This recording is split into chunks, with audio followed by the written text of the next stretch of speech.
Okay, dear. So we were discussing about the Friedreich's ataxia.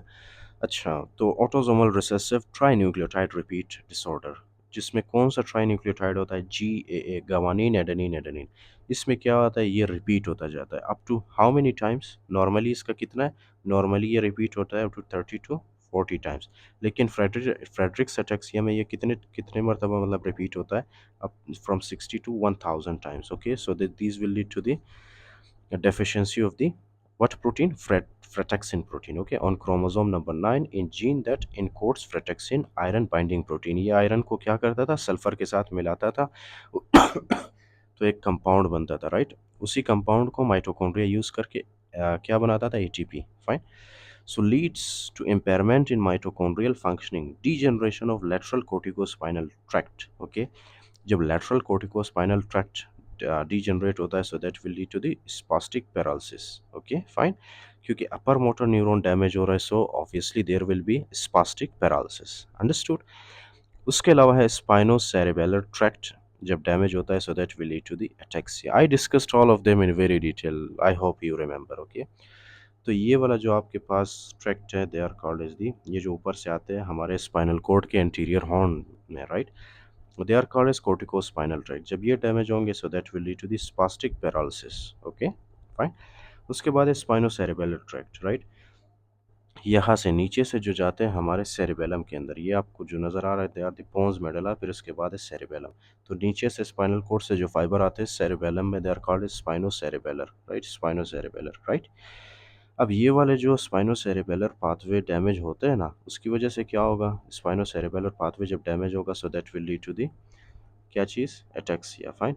अच्छा, इसमें जो है डोर्सल कॉलम भी डैमेज होता है। कैन यू सी ये वाला डोर्सल कॉलम? डोर्सल कॉलम जब डैमेज होगा, so that will lead to the reduced vibration and proprioception.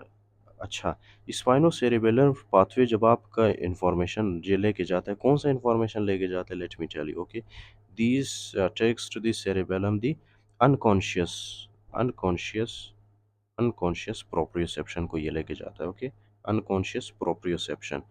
अब उसके बाद आपके पास जो ये वाला डोर्सल कॉलम है, राइट? किधर गया डोर्सल कॉलम? डोर्सल कॉलम जो प्रोप्रियोसेप्शन को लेके जाता है, this is the conscious proprioception. Okay, conscious proprioception. Fine.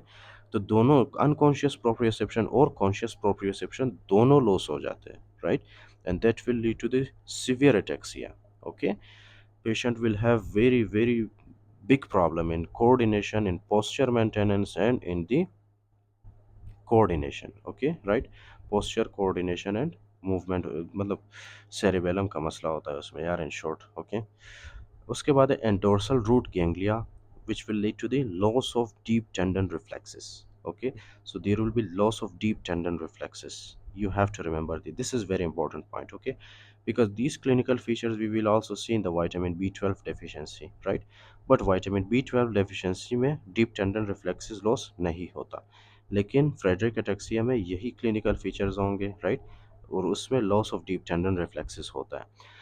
उसके बाद क्या है कि जाहिर सी बात है, जब सेरेबेलम डैमेज होता है, so there will be staggering gait. Okay, अब स्टैगरिंग गेट तो मैं आपको करके तो नहीं दिखा सकता, राइट? लेकिन ये आप यूट्यूब में सर्च कर सकते हो, ओके, कि स्टैगरिंग गेट एक्चुअली में दिखता कैसे, ये जो पेशेंट्स होते हैं ये कैसे चलते हैं। ओके, उसके अलावा है frequent falling. Do you remember the cerebellum? Cerebellum की वजह से फ्रिक्वेंट फॉलिंग। निस्टैगमस होता है due to cerebellum and vestibular nuclei damage. Okay, उनके फाइबर्स डैमेज होते हैं। उसके अलावा है डिसआर्थरिया। रिमेंबर ना, टंग वाला प्रॉब्लम। ओके, पेस केवस होता है इनमें, पेस केवस होता है and hammertoe. Obviously for pes cavus and hammertoe ये आपको नज़र आ रहा होगा, राइट? जो पेस केवस होता है, राइट, ये पेस केवस है। नॉर्मली आपको पता है ना, इस तरह से होता है हमारा फुट, राइट? इस तरह से हमारा फुट होता है।